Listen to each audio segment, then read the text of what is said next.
Right now, as you watch this, California is losing the infrastructure that keeps your car running, not in some distant future, not in a decade, right now. In the next 4 months, California will lose more refining capacity than most states have ever built. The countdown has already started, and the consequences are about to hit every single driver in the state. This is not speculation. This is not fear-mongering. This is mathematics. Simple, brutal mathematics that Sacramento refuses to acknowledge publicly. By the time the last refinery closure takes effect, California will have lost the ability to produce enough gasoline to meet its own demand. What happens then is something no state in modern American history has ever faced. A fuel supply crisis manufactured not by foreign adversaries, not by natural disasters, but by a decades-long policy experiment that is now reaching its inevitable conclusion. The question is no longer whether California will face a gasoline crisis. The question is how severe that crisis will become and whether anyone in power will act before the last refinery standing becomes the last refinery falling.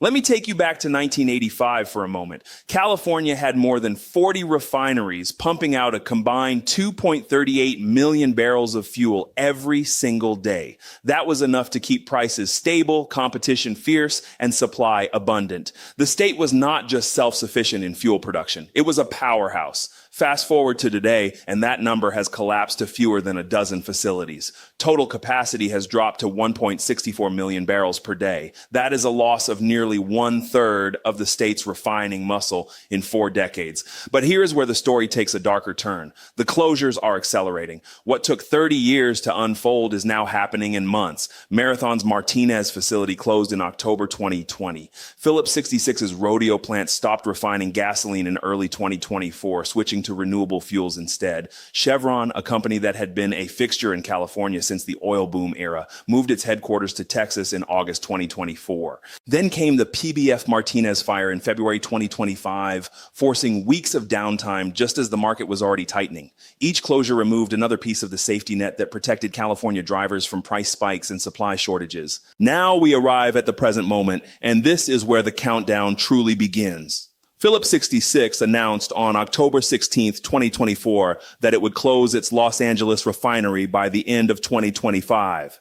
This facility processes 139,000 barrels of crude oil every single day. 600 full-time employees and another 300 contractors were told their jobs would vanish within a year. The announcement came just 2 days after Governor Newsom signed the ABX21 inventory mandate into law. Company spokespeople pointed directly to new compliance costs and the burden of maintaining higher fuel inventories, calling the regulatory environment untenable. Then Valero followed suit on April 16, 2025, confirming it would shutter its Benicia refinery by April of the following year. That facility adds another 145,000 barrels per day to the state's lost capacity. Combined, these 2 exits will erase nearly 284,000 barrels of daily production. That represents about 21% of California's remaining refining capacity disappearing in a matter of months. To put that in perspective, California consumes about 13.1 million gallons of gasoline every single day. The upcoming shutdowns will remove up to 13 million gallons from the market daily. That is nearly matching the state's entire daily demand being wiped off the production ledger.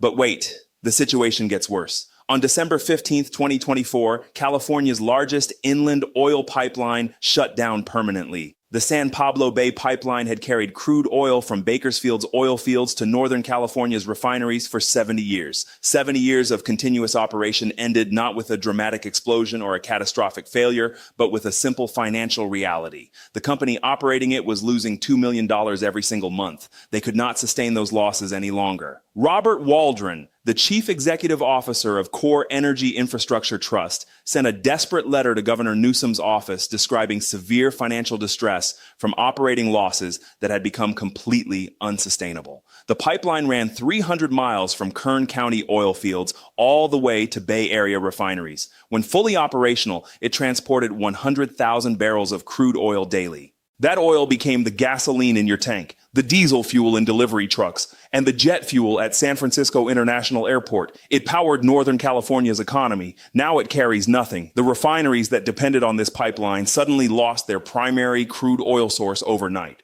No warning to consumers, no emergency plan, just a shutdown that triggered consequences across the entire state. The mathematics of this collapse are absolutely brutal. Operating costs for the pipeline ran $8 million every single month. Revenue from current volumes generated only $6 million. A $2 million monthly loss persisted for 18 straight months. The company absorbed $36 million in total losses, hoping desperately that volumes would recover. They did not recover. Waldron's letter stated clearly that the company explored every possible option. They considered rate increases. They implemented aggressive cost reductions. They searched for alternative revenue sources. Nothing worked. The economics were impossible. The pipeline operated at just 30% capacity most days, but fixed costs remained exactly the same whether the pipeline moved 30,000 barrels or 100,000 barrels. The infrastructure that connected California's oil fields to its refineries for 7 decades died from financial starvation. Now let me explain why alternatives are not coming to the rescue. Ships could theoretically deliver crude oil to Bay Area ports, but marine terminals lack the capacity for large volume increases. Rail transport from Bakersfield would require hundreds of tank cars operating daily. That rail infrastructure simply does not exist. Trucking crude oil would need thousands of truck trips each week. The roads would be destroyed. Costs would be astronomical. The pipeline made economic sense precisely because all alternatives do not work at scale.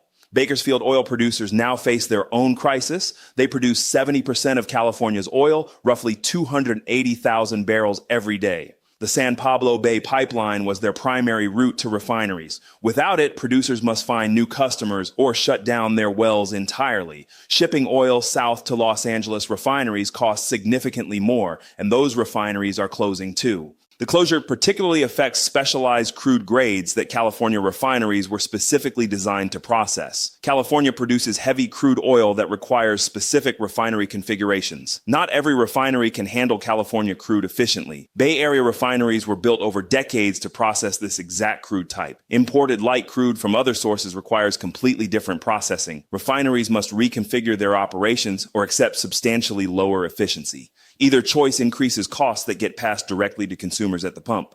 The state government's response to this unfolding crisis has been nothing short of remarkable in its disconnect from reality. In 2023, Governor Newsom signed SB X-12, creating the Division of Petroleum Market Oversight with sweeping powers to monitor, investigate, and penalize oil companies suspected of price manipulation. The law authorized fines up to $1 million per day for violations. Newsom stood at the podium declaring that California was done letting oil companies rip off residents. The following year, lawmakers passed AB X-21, mandating strict minimum inventory levels for gasoline and diesel. Companies were now required to keep up to 16 days worth of fuel on hand at all times, an unprecedented storage burden for an industry already under pressure from declining margins and rising compliance costs. Failure to comply meant daily penalties that could bankrupt a mid-size operator in weeks. The Western States Petroleum Association fired back, calling the new rules political theater and warning that the cost of compliance would push more refineries out of California. They were right. Phillips 66 announced its Los Angeles closure 2 days after the inventory mandate became law. The timing was not coincidental. Here's the part that should terrify every California driver. A respected USC professor named Michael Misch published a study on May 5th, 2025, with numbers that rattled even seasoned energy watchers. His analysis, built on 3 decades of public data, projected California's average gas price could rocket to as much as $8.43 per gallon by the end of 2026. That is a 75% leap from the April 2025 baseline of $4.81, a price spike that would dwarf anything seen in the past decade. Misch's model stacked up the risks systematically. Refinery closures stripping out over a fifth of the state's gasoline production, mounting costs from California's cap and trade program, and the low carbon fuel standard. New requirements for fuel inventory that threaten to push storage costs even higher. He pointed to the looming shutdowns at Phillips 66 in Los Angeles and Valero in Benicia, together a loss of 284,000 barrels per day, representing about 21% of statewide refining capacity, with no pipeline bringing fuel from the Gulf Coast and imports already stretched thin. His forecast warned that supply shortfalls could collide with California's strict regulatory costs, setting the stage for unprecedented prices at the pump. The governor's office wasted no time trying to kill the story. Newsom's press team called the report unscientific analysis and labeled Misch a professor with close ties to the oil industry. A tweet from the governor's office dismissed the study as an unsourced hit piece. The administration's response was quick, defensive, and unusually personal, hinting at a growing sense of alarm inside Sacramento. For months, Newsom had promised to keep gas prices in check, blaming oil companies for any spike and touting new laws to rein in profiteering. Now confronted with a forecast that threatened to undermine those claims, the governor's team tried to discredit the messenger rather than address the numbers themselves. Mish, for his part, insisted his work was a risk assessment, not a prediction of doom. He pointed out that his model relied entirely on public data, not industry leaks or private funding, and challenged critics to debate the facts head on. Still, the $8.43 headline stuck, fueling concern among drivers and policymakers alike. Let me break down exactly what you are paying for every time you fill up in California. The state excise tax alone adds about 60 cents to every gallon, more than anywhere else in the country. The federal government takes its cut as well at 18 cents per gallon.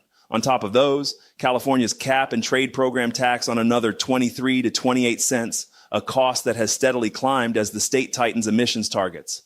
The low carbon fuel standard, a policy designed to lower the carbon intensity of fuel, brings an extra 9 to 31 cents depending on the blend and the market price for credits. Even the underground storage tank fee meant to fund environmental cleanup chips in 2 more cents. Add it all up, and taxes and fees alone account for roughly $1.19 to $1.44 on every gallon sold. That is before factoring in the cost of the fuel itself. But there is another cost that nobody in Sacramento wants to talk about. Economists call it the mystery surcharge, an unexplained premium that first appeared after the Torrance refinery explosion in February 2015. The initial shock was easy to track. A major plant responsible for 1/10 of the state's gasoline supply went offline. Prices shot up as expected. But when the refinery returned to service, the extra charge never faded. Severin Borenstein at UC Berkeley dug into the numbers. He found that even after accounting for California's high taxes, environmental rules, and special gasoline blends, prices stayed 30 to 50 cents per gallon above what the math could justify.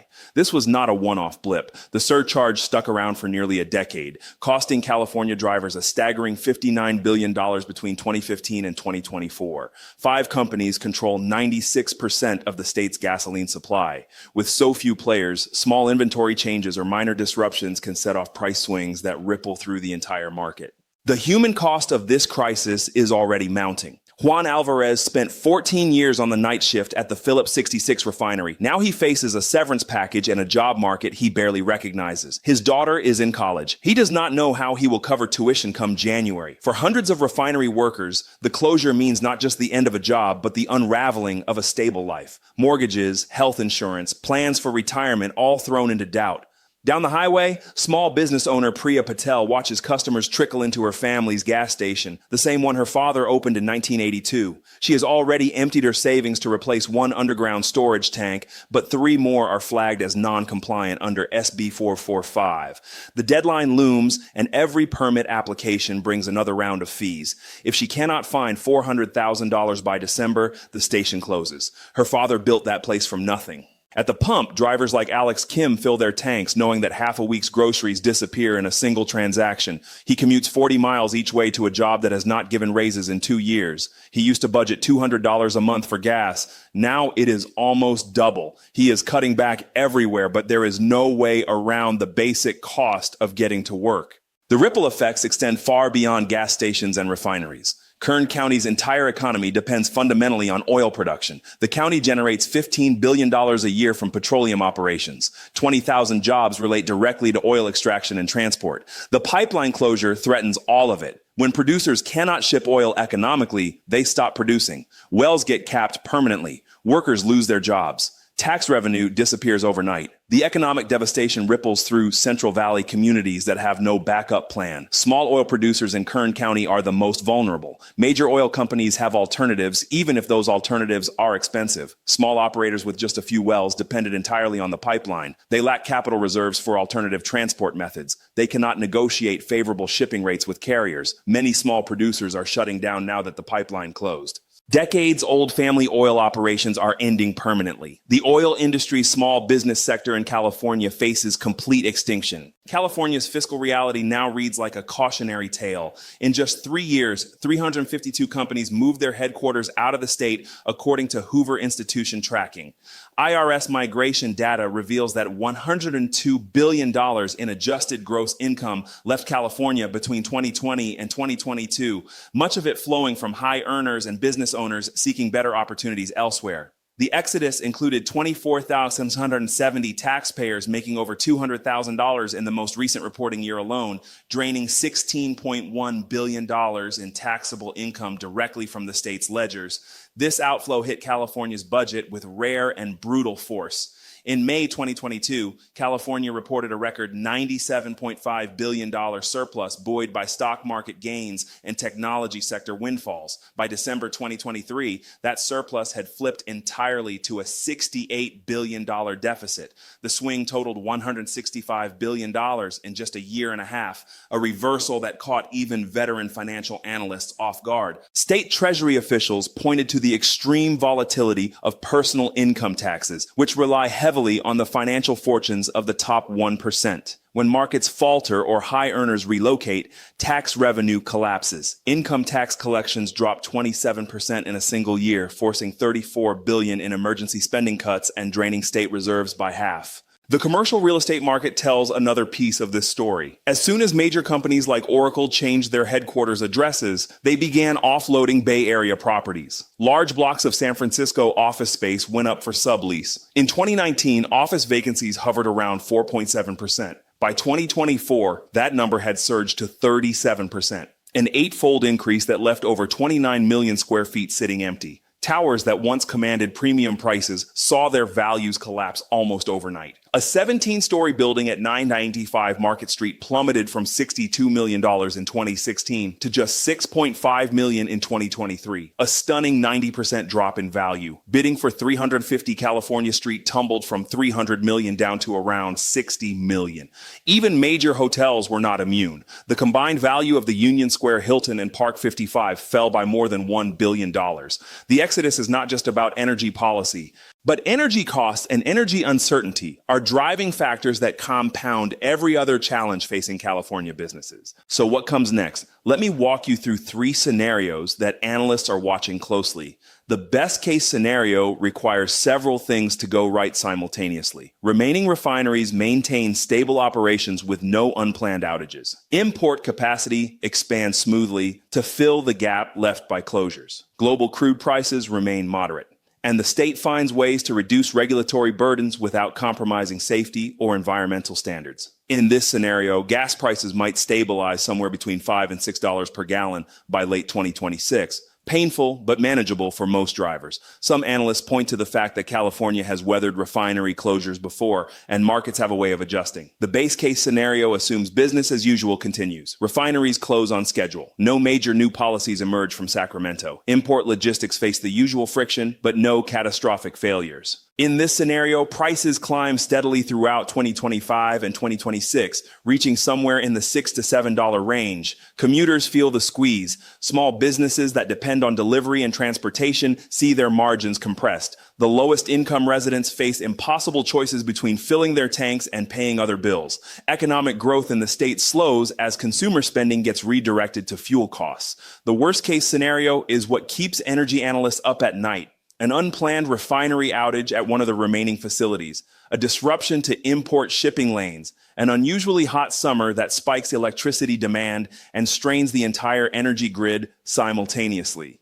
Any combination of these factors could push prices toward that 843 figure that Professor Mish warned about. At that level, you are looking at genuine economic disruption. Working-class Californians who cannot afford to live close to their jobs face impossible commutes. Businesses that depend on driving see their customer bases shrink. Delivery costs spike across every sector of the economy. And the political pressure on Sacramento becomes intense in ways that could lead to hasty policy decisions that make things even worse. Here's what you can do to prepare. First, start paying attention to the remaining refineries in your region. When maintenance schedules get announced or unexpected outages occur, prices will spike within days. Being aware of these patterns can help you time your fill-ups more strategically. Second, explore your options for reducing fuel dependency where possible. This does not mean everyone can afford an electric vehicle, but carpooling, combining errands, and reducing unnecessary trips can meaningfully cut your monthly fuel bill. Third, watch the import data. The California Energy Commission publishes information about fuel imports and inventory levels. When inventories drop below normal ranges, that is an early warning signal of price increases to come.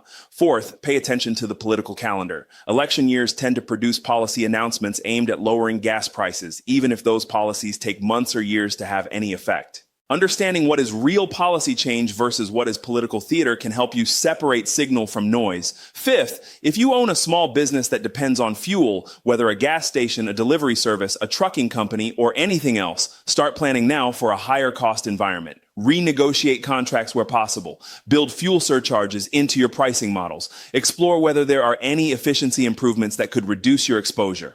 Let me give you a quick recap of where things stand. California has lost nearly 1/3 of its refining capacity since the 1980s, and the losses are accelerating. Two major refineries representing 21% of remaining capacity will close by early 2026. The state's largest inland oil pipeline shut down permanently in December 2024. Regulatory costs, including taxes, cap and trade, and inventory mandates, continue to climb. Expert forecasts range from difficult to catastrophic, with prices potentially reaching $8.43 per gallon in worst-case scenarios. The companies that remain are operating in an environment where every new law brings more risk than reward, and the state government appears more focused on assigning blame than addressing the underlying structural problems. The fundamental question facing California is not complicated. Either the state finds a way to maintain adequate fuel supply for its residents, or it does not. If it does not, the consequences will not be abstract policy debates. They will be measured in family budgets stretched to breaking, in businesses that close their doors, in workers who cannot afford to commute to their jobs, in communities that built their economies around an energy industry that was regulated out of existence. The countdown has begun. The refineries are closing. The pipeline is dead. The alternatives do not exist at scale. And the clock keeps ticking toward a reckoning that feels inevitable, but somehow still surprises those in power when it arrives.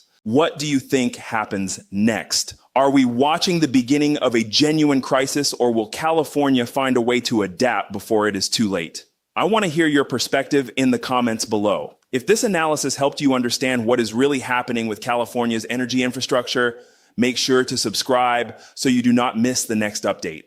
The situation is evolving rapidly, and the decisions being made right now will determine what you pay at the pump for years to come. This is not fear-mongering. This is not political theater. This is the reality facing every California driver, and it is time more people understood exactly what is at stake.